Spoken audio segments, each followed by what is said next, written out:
And just like that, we're getting back into another episode, amazing episode of Networking with Dick down here at the Colony with two amazing people that I'm excited to talk to today. Today, I have Seth Wilson of STW Plumbing, and then I also have the great and powerful Jonathan Roper of Wichita Sewer and Drain. Gentlemen, welcome to the show. How are you? Good. Really excited to be here. Good. You bet. We're great. We've been rocking, and we're excited to come on. We've got a few big announcements to make today, and want to make sure that stuff gets public, and we're really appreciative that you had us out here today. Awesome. I'm super pumped to have you guys both, Seth and Robert. Jonathan, excuse me. I was trying to call you by your last name. All right, so my first question, because I'm not a local here. I'm a transplant from Seattle, Washington. Are you guys both locals to the Wichita area, born and raised? Yeah, for the most part on my end. My hometown's actually Iola, Kansas. Okay. It's a couple hours east of here, but I pretty much grew up like in Wichita Metro. Okay. But my family's all there and everything, so we'd go back on weekends, stuff like that. But, all right. But for the most part. Yeah. Jonathan? Yeah, I'm local. So I've been here since about third grade. Grew up in the Andover School District. Okay. Andover Middle School and high school, and then went off to Baker University for a few years. And all right. hung out in the Lawrence area, and wife and I came back here to Wichita, and we've been here ever since. I love this little town. Like being from a city that's, million plus people. It's the little town. So there's Seattle. I always say Seattle greater area for the sheer fact that, like, if I say Everett, Washington, do you know where that is? Exactly. Some people in aircraft might know because of Boeing used to be out there, big presence of it. But so I just say Seattle, and everyone's like, "Oh," and that's like it didn't used to be that bad, man. Actually, sorry. No, go ahead. How long ago did you move over here? So 2011 is when me and my father moved. He was going through a life event. We'll leave it at that. And he was just kind of looking for a reason to leave.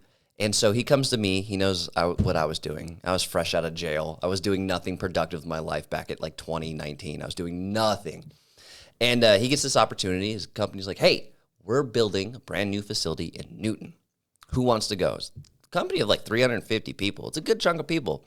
There's a steak dinner presentation that was set. 20 employees and their family showed up out of 350.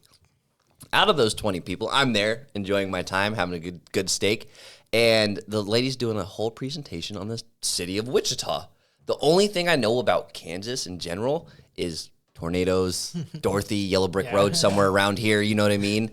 So I ask one question. Hey, when's the last time a tornadoes hit Wichita? And this woman, oh my gosh, she answered this like a pro. She was like, in Wichita? And I was like, yeah. She's like, oh, it's been like 80 years. And I was like, all right, I'm cool with that. That's fine. And then she failed to mention how they come by every year, but they'll hit like the western part of the city and then wrap around and hit like Andover, or it'll head down south and smash like Derby or something. Yeah. I was like, she technically didn't lie, but that's kind of the start of how I got here. So I'm going on 13 years now in July. Yeah, see if she told you about like where it had hit in Wichita metro area. She'd be like looking at her watch like, I think it was last week. Right? Oh my God. The thunderstorms though here, like the weather here is amazing. We don't get this type of like the thunderstorms and those big massive rainstorms and stuff like that. Like we get rain. It's Washington. It's a little wet, but it's like this drizzly wet for a few days. Not raining 8 inches of water in an hour. I think we got like what you were saying the other night. We got like 2 inches in like 10 minutes. Mm-hmm. That was pretty wild. Almost got hit by a tree. So, all right, when it rains like that for you guys, I mean, being in the plumbing industry along with like the drain and sewer, how bad is that for you guys? Is that a good day for you guys when it rains, or what's the deal? It causes a lot of scheduling issues, and then it postpones like this person who then it's a domino effect really, because we stay pretty booked up, and we try to get people taken care of as quick as we can, obviously. And so once we have one rainstorm, it's like we can go into the yard the next day, depending on how bad it is. Right. But then we're tearing up tracks in the yard. And it's just not a pleasant experience for the customer. So, it's like, okay, we might even be postponed too. And then, Kansas weather, it's like, right? Who knows? Like we might be like, okay, well, we can, instead of Monday, we can do it Tuesday. And like, all right, let's get our ducks in a row for Tuesday. and guess what happens again? And it rains again. God. So, but if it's like really light, it's really the lightning for like excavator use. It's that makes the sense. danger. 10,000-pound machine, hunk of metal, just sitting wide open in a backyard. Are you grounded when you're sitting in one of those technically? I don't know all the logistics of that. I was just always taught like it's not a good idea. I wouldn't want to experience it. No way. There's some big rubber tracks though. Yeah, that's fair. true. But still, like I used to climb cell phone towers for a very short amount of time. It's not a fun job. Yeah, no. And a lightning thunderstorm had come through like just north of us. It was one of the most terrifying experiences of my life. I quit after that. I was like, I'm not climbing another one of those ever. And I had to carry 550 feet of rope up to make something, and I was trying to climb back with it down, but because it starts to rain, what's rope do? Absorb water. 550 linear feet straight up of all this rope capturing water. That thing got heavy. I had to cut it. It blows up. It's crazy. I bet that sounded like an explosion down on the ground. Mm-hmm. It whips really hard and smashes and explodes. Really? Yeah. All right, gentlemen. So I want to know a little bit of history about you, actually, because you and I met at a networking group called 1 Million Cups, and you presented what you were doing with the sewer and drain in Wichita. You were particularly targeting like, I don't want to say low income areas, but like places that haven't had a whole lot of TLC. Does that make sense? Yeah. So we develop residential housing, and buy primarily in low income areas, fix the houses up to Section 8 standards, and utilize the government Section 8 program. And I've grown that business through partnerships and having folks jump in and get involved to try to make the city a better place to live. And one of my partners, we created this sewer and drain business to try to have the city get more involved, rather than just direct investment into these areas. If we had a different revenue stream, we can utilize some of the revenues and put them into actually making the city better in rough areas like 13th and Grove and 21st and Grove and 13th and Hydraulic and those types of areas, even South Broadway. And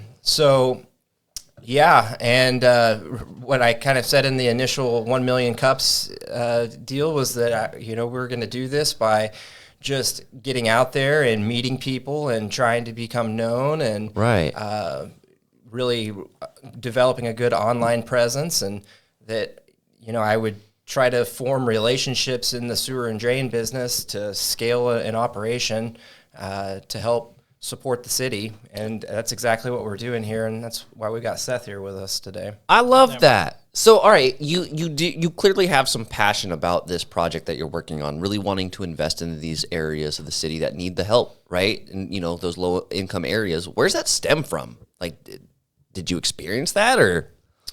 Andover School District's pretty rough. Yeah.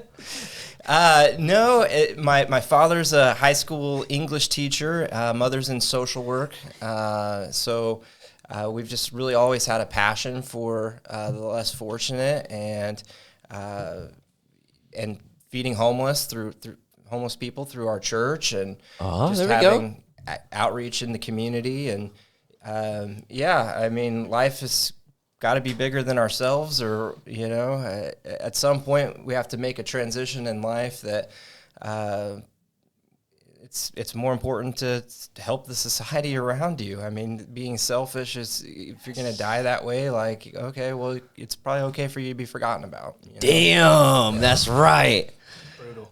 No, I mean, one of the things that I've actually learned from the podcast, I've got to sit across the table from so many amazing people and learn from them and their experiences. Like, I've had conversations that probably should have cost me tens of thousands of dollars with some of these people.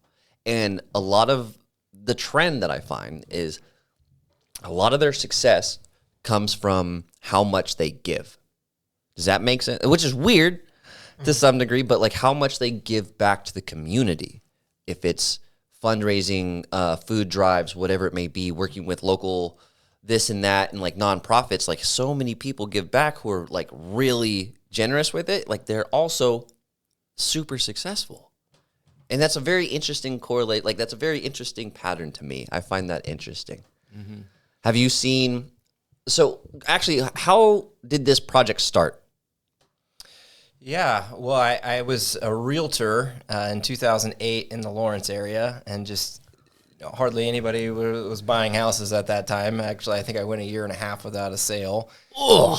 And so I was just on the MLS searching high to low and low to high and figuring out what's the cheapest stuff on the market, and found a 2-bedroom house that was about 20 minutes from where I was for $5,000. I'm like, wow, well, the American dream is not as grandiose as everyone seems to make it out to be. No, it's grimy. Yeah. The American dream is grimy. You have to fucking weigh yourself in water and shit to get there. Literally, for some of us. Yeah. Like, I think a lot of people don't realize how hard the American dream is. It's hard. Yeah, actually my wife is Vietnamese, and her parents. So she's born over there, and her parents they're immigrants, and just like hearing some of their stories, and then a good friend of mine who actually sells like excavators on the side. He told me about how he crossed the ocean on a boat, and the whole reason he trusts that engine and that excavator is because it got him across the ocean. That's one hell of a way to believe in a product. Yeah, like that's the best advertising marketing you can ever imagine. Heard. And it's insane. Like Yanmar engines, they're great for excavators and other equipment. Let me ask you this then. She's your wife, correct? Yeah, correct. Okay. Her being was she born here? She was actually born in Vietnam. Born in Vietnam, they but came over Americanized. She's pretty Americanized. Yeah, she's more or less American.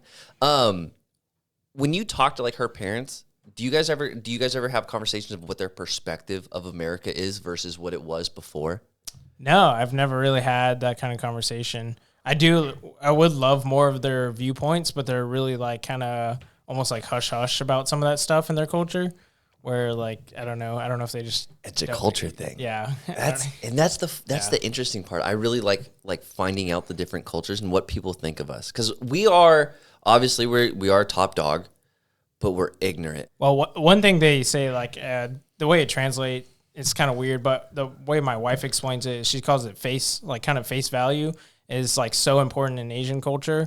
So like they would never be upfront about saying something bad about someone else, because then that makes them look bad by like saying that. So that's why you'll never hear that from like that area of the world, really. Interesting. Like that's how it just kind of translates. All right. Are you married?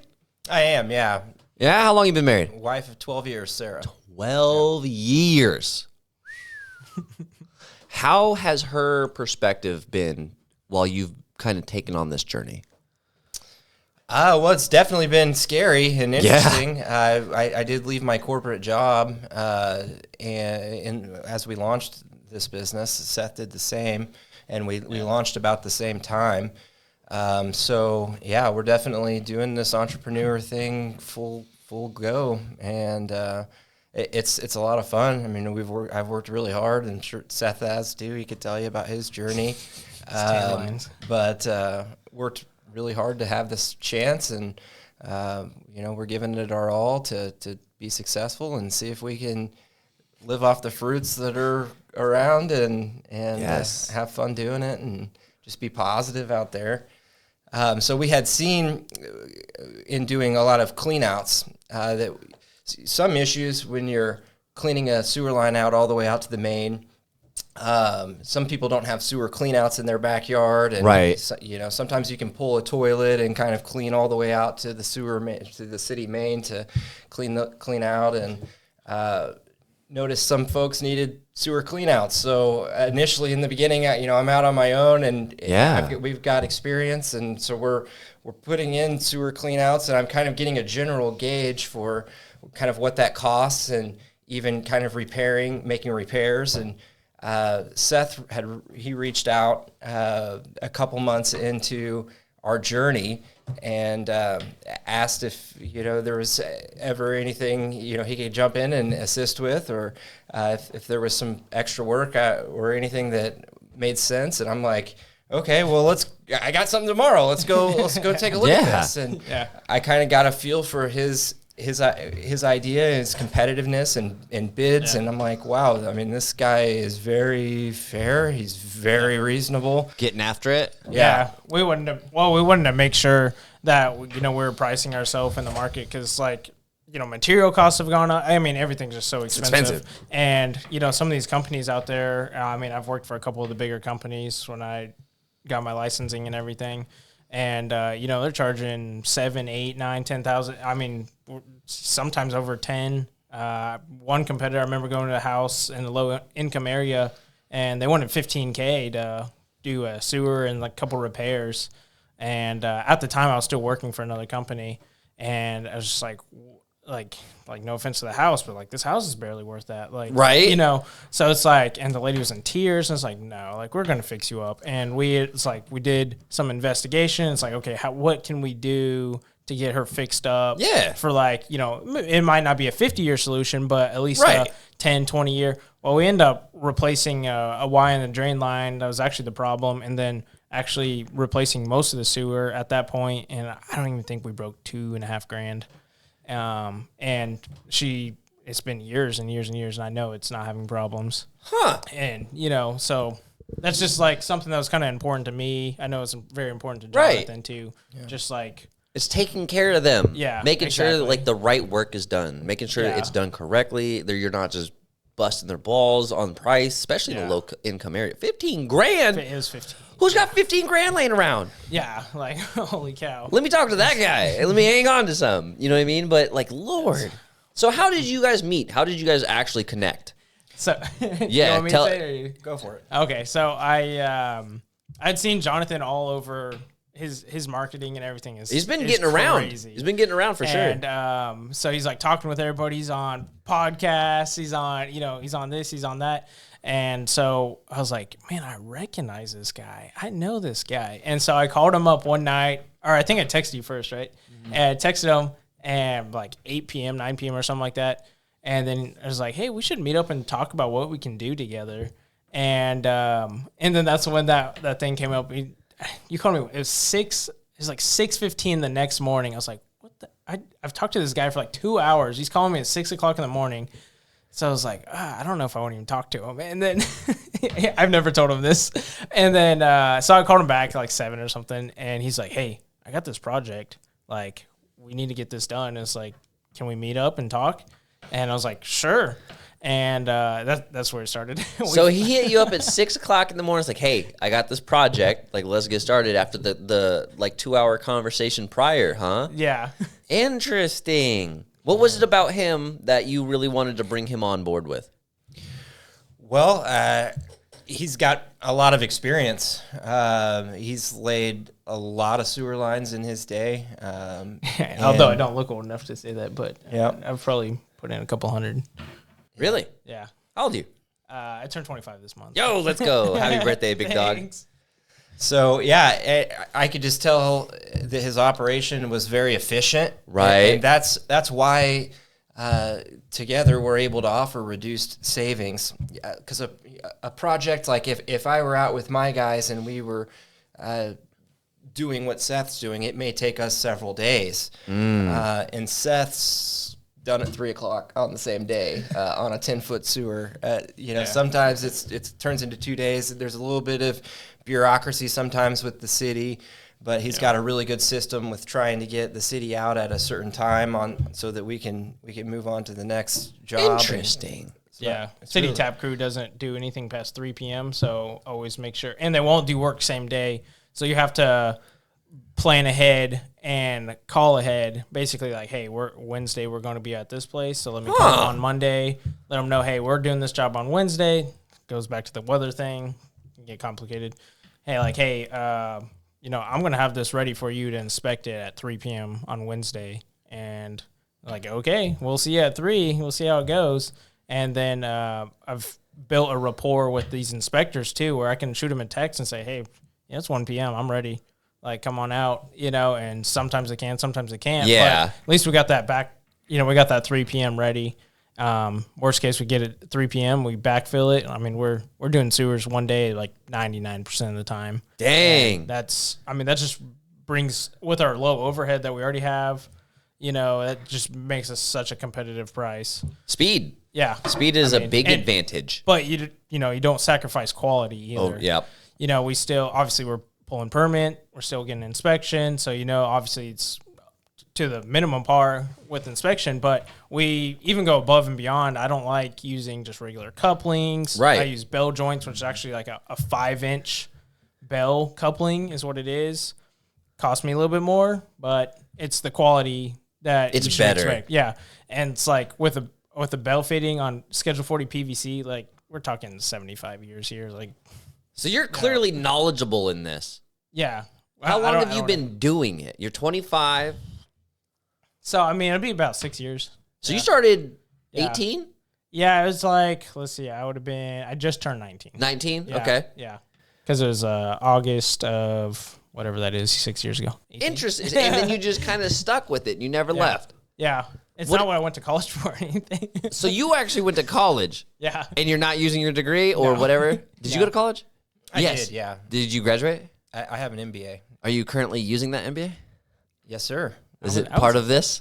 Well, I'm using the knowledge to run a company. Yeah. There we go. That works. Yeah, that works. My physics background comes in really handy on determining the angle of my sewers. Yeah. Yeah. You have a physics background? So, yeah, you got you a smart one. Yeah, you should hear is ACT score. Yeah, I got a full ride to WCU. I had 35 on my ACT. I actually don't know what that means. Oh, I've never taken the ACT. Oh, fair enough. No, it's just a test to determine where you're at for college and Aptitude. stuff like that. And max score is 36. I got 35. So a little more backstory. Damn. Not to like toot my horn. No, I like this. Why'd you bring that up? No, that's awesome. I don't like to like toot my horn, but You should be proud of yourself of something like that. That's like how many people do that? I mean, it's like just like 99 percentile. Yes, 99 percentile. See, like that's cool. Because like a lot of those tests, like when I took the ASVAB for them, because We're gonna go military. My dad talked me out of it. I got a 95 on that. That's a percentile. Oh test, wow, so it's a 95 percentile. But my dad talked me out of that one. All right. Did you ever do military or anything like that? No. Did you ever think about it? No. No? Didn't cross your mind? My great grandfather was in the military. Oh, so, yeah? Yeah. He was a scout, and he had a can of sardines in his backpack that got hit with a bullet. So I guess I'm here because of a can of sardines. So that's cool. That's a cool story, though. You know what I mean? Like to think about. So he was that would be World War II? No, that would be probably maybe a great grandfather or grandfather. Great grandfather. So that would be World War II, correct? Yeah, dude, I couldn't imagine. They've seen some stuff. Yeah. A lot of my family is military background, so that's why I like even started to go down that road. It's probably why your dad talked you out of it. Yeah, it is. He knows He's better. 24 years in the Army, so yeah, he knows better. His body's probably jacked up. Yeah, he's beat to hell. Not military related. Yeah, bulls. You liars. Yeah. Yeah. All right, how are you guys now coming together? You were telling me that you were working on a new way to like collaborate of some kind. Yeah, 100%. So we just decided to start playing to our strengths. Sure. Obviously, this guy is laying sewers. He's got a team of two with him, so it's a team of 3 out there.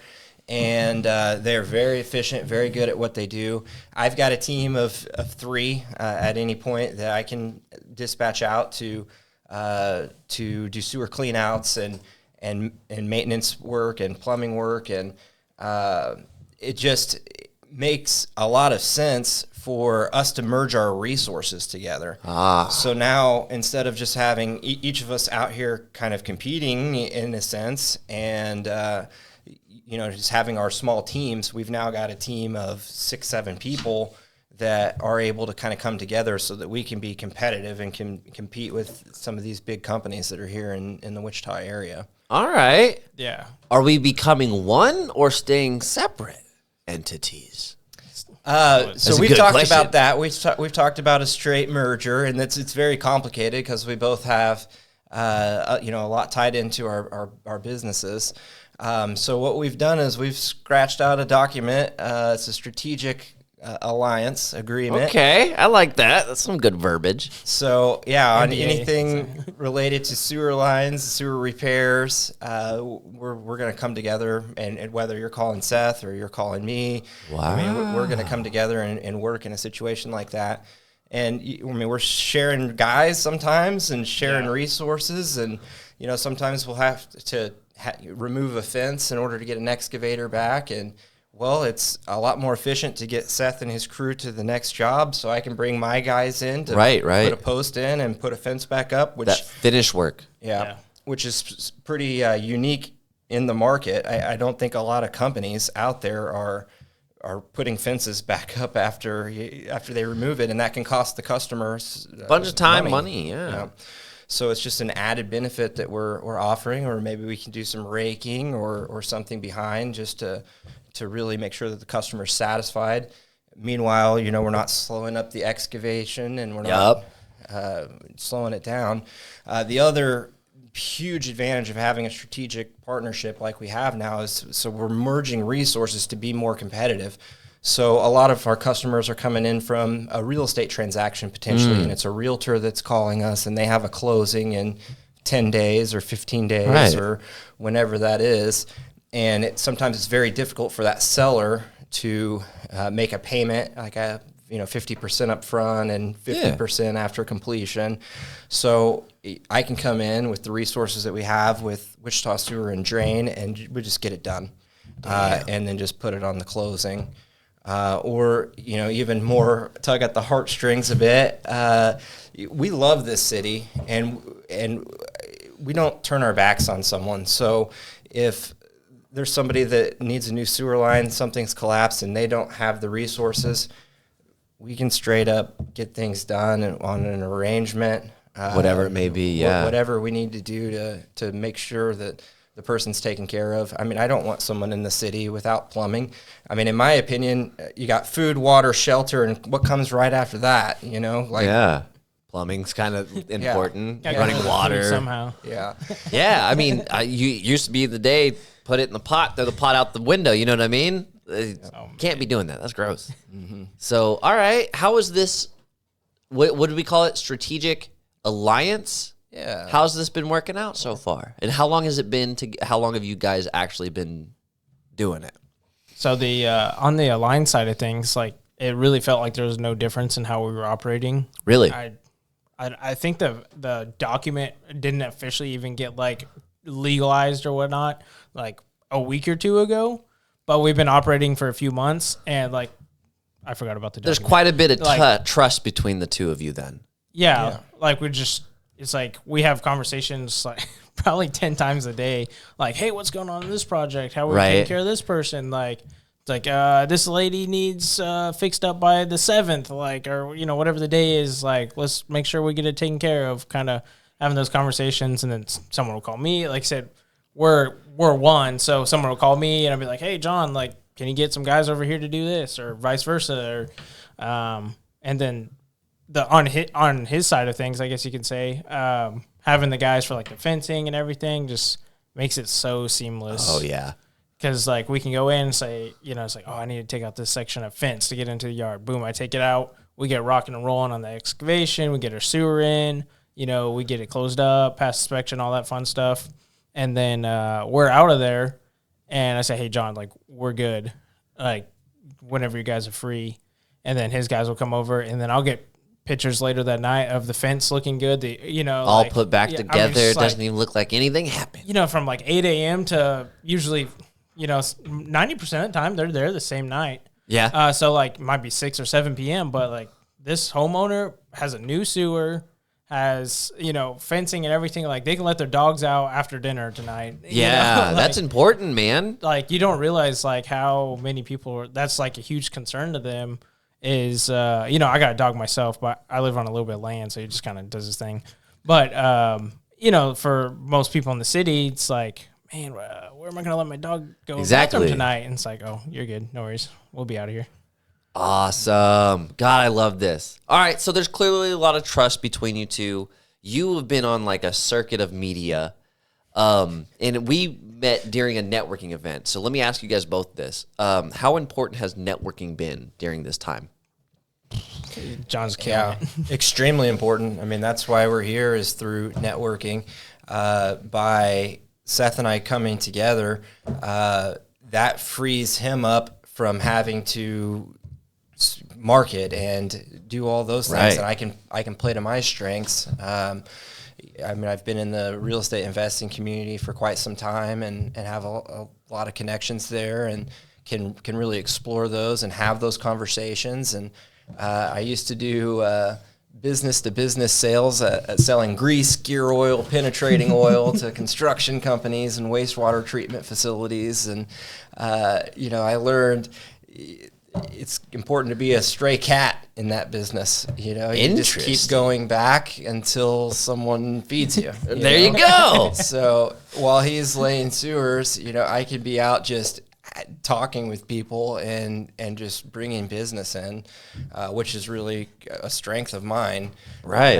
Oh yeah, he's so smooth. Like so much customer feedback, like on just how amazing John is on That's just so good. like communication. Like I know we talk all the time at 10 p.m. every night, but a customer might reach out at 9 p.m., 10 p.m. at night and be like, "Oh my gosh, like I'm having a sewer issue," and then he'll get guys out. Gosh, I remember I was talking with Sean the other day about how they were cleaning up, like, was that mobile home park in Newton?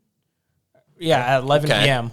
Yeah, like, and that was not the first time I've heard of that. Like they're getting these people flowing, so like they might be sleeping, but we're out there still grinding, so we could. That mobile home park, next morning, like everybody's functioning again. Good. Like stuff like that. Oh yeah. He just uses me for my body. That's what it is. on. I see it now. I get it. He does John. all the marketing stuff, Makes you go keeps get all his dirty. hands clean. Yeah. But that's important, man. That is No, it important. is. Like you being like the face, the spear tip of being like the community builder. Like that's so important nowadays.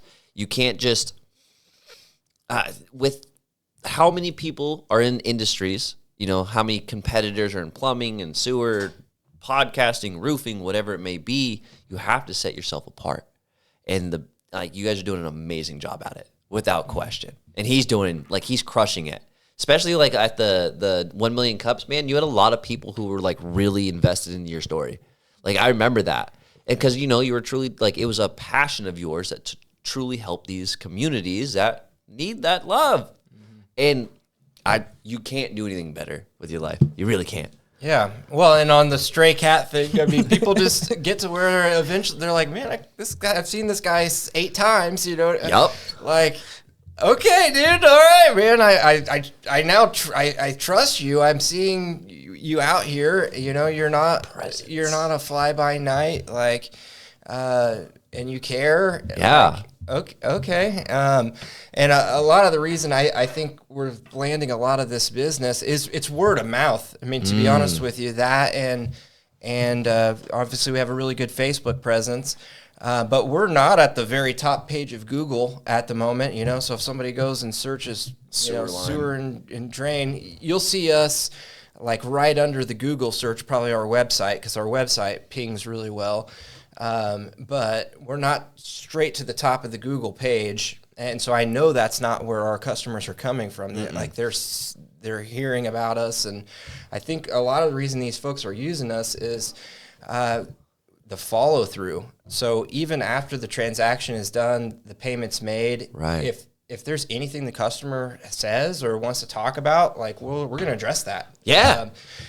I mean, I am not opposed to losing profit to make someone happy, because I want to have a long relationship with them and to have a good reputation. I mean, our reputation is extremely important to us. Yes. I mean, there's nothing out there right now that people are upset about. I mean, like, even if it costs Seth and I money to make sure that they get their needs taken care of afterwards, I mean, we're definitely doing that when a lot of folks aren't. So, I mean, you could say a lot about us, but what you can really stick to is, hey, we're going to do what's right. Yeah. Even if it becomes not even profitable for us, because our reputation is very important. So it's that your name, it's the one thing that you carry with you always. Like if you mess it up, people talk, everyone talks. But if you do a great job, just like you're talking about, like how many going above and beyond for that client or that person that needed that extra help and it did chew out a little bit of your profit. You know what? That's fine, because how many people is that person going to tell that you did this for them, you did this for them, you did this for them, and now 2 or 3 other people call you? Because of that going above and beyond, that act of kindness, because it is an act of kindness in there for sure. But like that caring element of it will absolutely make anyone grow faster. Just insane. And it, like you said, that word of mouth spreads like wildfire, man. I got one example for you, actually. So I won't say customers' names or anything, but so we went out to a property that had a bunch of problems. Few companies had their hands on this project, and it was all messed up. So we get out there, and we're like, well, we know for sure there's this one problem, but there's no way for us to tell if there's more problems until we fix this one problem. So we're kind of in a tricky spot. So it's like, okay, let's go ahead and fix this problem. Fair. So, and mind you, of course, it's 8 foot deep too. So it's not like just willy-nilly. So, we dig down 8 feet. We fix it at the foundation. We put in a bullhorn clean-out setup, which is what you have to do once you get to that depth. Basically, it's so you can shoot a auger or a camera either direction. Gotcha. But so we do all that. Backfill and everything, because we're not leaving an 8 foot hole open. So a couple of days go by, and able to get them cleared out and functioning and everything. Well, we got a camera in there. Once after that repair was made, we were able to get a camera in there and see a little bit further down the line. The previous guy used a regular coupling. That's the what I was what you were talking about earlier. The problematic, and especially since I seen that, I'm just like 100% like, no, we're not doing that. And it was offset. I have a photo of it. It was offset like literally like almost 4 inches. So it was like this pipe was coming in, and then the exit side of the coupling was like shifted like 4 inches up. So it was just like dumping into the ground. Into the ground, yeah. And then the ground, all the dirt and stuff was just blocking the sewage. Yeah, it was a bad deal. And mind you, it's on a duplex too, actually. So, you got 2 sides. It's not just one person being affected; it's 2. So we figured this out, and I called John up, and I was like, hey, we need to address this. He's like, well, let me contact the customer. Blah blah. I was like, I'm fixing it. It's like, well, it's nothing to do with us. Like, we didn't do anything. Like, there's no way we'd known. We have the footage, like the sewer footage, all this stuff. Like, we have all the proof saying, like, there's no way for us to know that this problem was down there. It's like, I'm fixing it. All right. So, it's like, it's just, it is what it is. So it's like, because the way I looked at it is this person paid us money to make this one repair, which we did, we have photos, everything, like, it was good. But, even though this repair wasn't, like, the other part wasn't solved. Yeah, exactly. Like, the finished product, yeah. Like, imagine paying us a bunch of money and then being like, hey, my sewer still doesn't work. Like, right? Although you didn't pay for a replacement, but still, like, that idea was like, that's not good. It's usually the last one to touch it who gets blamed. Yeah, exactly. In the trades, doesn't matter what trade you're in, roofing, sewers, whatever, interior, doesn't matter. To the last person, it was your fault. Yeah. 100%. It's like, all right, well. We dug it up. We fixed it. Luckily, the customer was willing to actually pay us some additional money, just honestly out of the kindness of their heart. And it's like amazing. Like, we appreciate it. Like, we fixed it anyways. Like, tell your friends. But tell your friends and family. That customer has sent us, probably 5+ jobs. That's amazing. Since then. That's amazing. I would say at least 5, yeah. So, like, just taking care of them just went tenfold. I mean, that wasn't why we were doing it, but, it's just they had a problem. We needed to fix it. It's like you said, is investing in the community, they need sewer. Like, everybody needs a sewer. Dude, it's just, you got to be kind to others, and that's a kindness. It's so important to have that every day. It's so important. Jonathan, where would you like to see this in the next 5 years? Well, I want to get to our second big announcement. Get me to the second big announcement. What do we got? Boom. we've got two I'm a nerd. two You just two can't companies wait. coming together to create an alliance to be more competitive here in Wichita and offer pricing and like even internal financing that isn't being matched out there. We're trying to really change this industry. What's our big news here, Seth? So we have new equipment. Ooh. It is, I'll tell you the nerdy way, and then I'll Yeah. say the less nerdy way. CIPP relining equipment. So it is trenchless, cured in place, something P, cured in place process relining. So Is that blue sock thing? yes, I knew for you would some know reason, about it. I knew that. Anybody on TikTok or YouTube knows It's it. so hard not to watch those I know. things. They're so cool. All right, tell me about it. Yeah, so basically we have to go in with this machine. It's called a Pacote, and it's basically a really fancy cleaner that we have because we have to make sure the existing pipe is 100% clear. Because now we're going to send in this liner with an epoxy resin in it, and then we're going to Right. cure it. That way it actually forms to the inside of the old pipe. So there is some stipulation into it where if the old pipe has an offset more than like 10 to 15%, it's not an option. But say if there's only one place that's a problem, we can dig that spot up, make a spot repair, and Right. then shoot the liner from like inside the house. Yeah. This is a really, really It's like good a technology. non-invasive way to fix stuff. Exactly. Especially when it's like a basement clean out. We can shoot in from the basement and actually not touch the yard at all. And this goes all the way to the city main. It's city approved, inspected, everything still. Comes with a 10-year warranty from the manufacturer. Wow. Which, it's honestly, they all say it's going to last 50 plus. Really? And it's been around for like 20, 25 years. Only a few competitors in town have it, and they're charging ridiculous rates. So we're like, we got to get our hands on it and lower the cost. Is this an expensive machine? Yes. That's a great do you wanna know? straightforward. Sure, yeah, tell me. It's about 100K. So, yeah. $100,000. Yeah. Yeah, it's not a small. Yeah. My heart hurts. Ugh. No, So that's I mean, why- what so- it can do for you is Yeah. 10 times that. And it puts us in another market because we're doing 10-foot sewers all day. We're touching some 12-foot sewers occasionally. That once you start getting beyond that point, it starts to get dangerous. It starts to get, space wise, because we have such big machinery for it. Well, this gives us an option, and sometimes it's a cheaper option, and without tearing up the yard, Right. to use this trenchless equipment. I looked at one the other day. It was 16 foot deep. It's like, and it has a garage that's literally only 5 feet from the city main, right on the edge of the easement. So it's like, there's no way to dig 16 foot deep when No. you have a garage sitting right there. So it's like, trenchless is a good option. Wow. And- This is nice. Yeah. Or maybe it's a fast food restaurant and they've got a drive-through. Yeah. Oh, yeah. That's already came up. Really? Commercial accounts. Yeah. Okay. Yeah, stuff like that. And the other thing this offers, we haven't really touched base on, like sewers are kind of our bread and butter, but I actually have a master plumbing license. So it's not just wow. drain laying. So the license engulfs everything plumbing related. Fair. Because I did spend a lot of time doing inside plumbing work during my first few years of my career and stuff.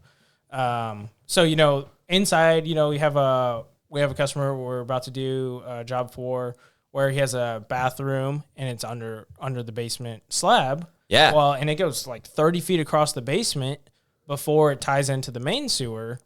And there's like a 6-foot crack in it and then like a 10-foot belly where the pipe is like starting to collapse. And, so it's like, oh, do we tear up you tear up the bathroom, you tear up 30 foot of concrete, like all this craziness. Yeah. And mind you, there's flooring, of course. You got to deal with every, mess.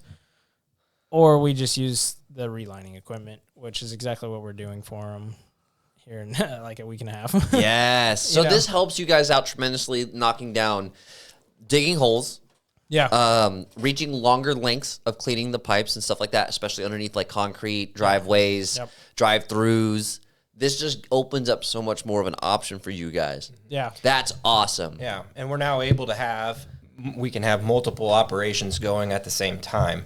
So, Seth, we were looking into potentially another excavator. Yep. And it's like, well, instead of dropping $60,000 on a new excavator, why don't we have a different product offering too? And now we can be open during the winter when it's freezing and there's snow on the ground, and people are still having sewer and plumbing problems in the winter. So now we've got a whole new, because we can reline and basically in any temperature. Nice. Because we just got to store, like, most of the time we're using this relining equipment. It's going to be like in basements and stuff. Right. So, we're going to plan ahead and say, hey, we need to store this epoxy and stuff in your basement the night before, just to make sure it doesn't freeze in my garage or something. Right. No, but in our shop, but then we can store that in the basement. And then next morning come in and knock that out for them. And the other thing about this, I've preached 1-day sewers. This is also another 1-day sewer option, whereas on a 16-foot deep sewer would not be a 1-day sewer job. Damn. So like that, keeping things flowing for people. Yeah. Yeah. So like we can be done in the day still, and it's like, hey, at the end of the day, you can let your dogs outside still, and you can use your bathroom. Awesome. So like it's so cool. I'm so excited that you guys have this. I'm super pumped because it's just more that you can do for the community. And another excavator. And we'll get there. I'm about to buy a third one. Oh my God. Sorry, John. So you guys are clearly doing okay. You guys aren't doing horrible on the back end, so that's good. We like to see that. There's growth, and that's amazing, and that's what I want to see. As we come up to the wrap-up of our first appearance of you two, because I'm definitely going to have you come back. There's no way I can't have you guys continue your story and tell us what has happened since. I have one final question that goes to the both of you, but I'm going to give it to him first. You wake up this morning, Jonathan. It's a normal day. Kiss the wife goodbye, pet the dog. Got some kids? 3. All right, tell the kids goodbye, I love you. This morning you're leaving, but you run into 18-year-old Jonathan. You lock eyes. You can give him some advice. You cannot tell him all the secrets. That's cheating. What do you tell that young man? Probably start a social media account. I didn't start podcasting. No joke. I didn't start Facebook till we opened this business. I've got almost 5,000 friends now, but it would have been a lot easier to start that when I was 18 rather than when I'm 39. So, right? Yeah. Was Facebook around when you're 18? I don't think so. Yeah. And just be an honest person. And that's good. I like that one. Service above self. So service above self. Yeah. I love that. Take care of other people, and it'll come back to you. Good. Seth, you're kind of not too far away from 18. So we're going to say, what would you tell 16-year-old Seth? I'm really happy the road I went down, honestly. Really? There wouldn't be, I would say like there, right as I was starting to get into plumbing, I worked at Menards for a little while. It's like everything has had its like spot in my life. I met my wife when I went to Butler and then WSU. And then, so I met my wife when I was at Butler, and then she also worked at Menards. So, it's like, oh, I could have started plumbing like maybe 6 months earlier, or a year earlier. Right. Like, didn't have to hassle, whereas like still in college, wasting my time in college. But like, that's where I met my wife. So like, it's like everything's kind of slotted, and it's got me to where I am now. I feel like almost none of it has been wasted. There you go. Much, besides the money. But luckily I full right to WC. So, but there was a little bit of time when my GPA dropped a little. I don't want to talk about that. That's fine. No, I'm just kidding. But so I feel like there wouldn't really be a huge change, but maybe social media is funny he says that, because I really didn't do social media either. Yeah. I've kind of tried to stick away from it. I still don't have like a lot of, actually Facebook's the only one I have, and I only really started using it like 6 months ago. It's a powerful tool. It's a powerful distribution tool. It can get your message out there. It connects everybody. It's being social. It's networking socially, and that's how you need to treat it. Network with people socially on social media, and that's it. Yeah. Gentlemen, this has been awesome. I am so sad. excited to see what you guys do in the future. I cannot wait to see these communities that you guys continue to help build, and I cannot wait to see you guys grow, and I can't wait to have you guys back on for part 2. With that, if there's any, where can people find you? Where can they get involved with you? What's the website? All of the stuff. Yeah, so I mean, Facebook, Wichita Sewer and Drain, website. Honestly, Facebook's huge.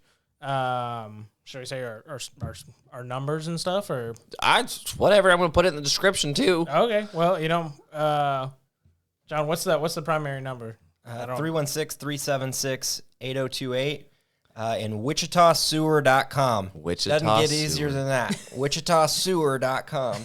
I remember you were talking actually during the presentation that you couldn't believe that was still available. $5. That's a deal. Crazy. I don't know how someone didn't get that. WichitaSewer.com. Yep. Really, $5. You got it. Ladies and gentlemen, that's how you buy domain names. And other than that, this has been another amazing episode with these two amazing gentlemen, Jonathan Roper, Seth. Forgot your last name. Wilson. Sorry, that was rude of me. Of Wichita Sewer and Drain and STW Plumbers. Oh my God, you guys are awesome, and I can't wait to see what's next. Other than that, get out there, shake hands, meet people. It's good for your health, I promise. Can't wait till next time. This is so fun. I could talk about this for like 6 hours. So yeah. Thank you guys. Appreciate it.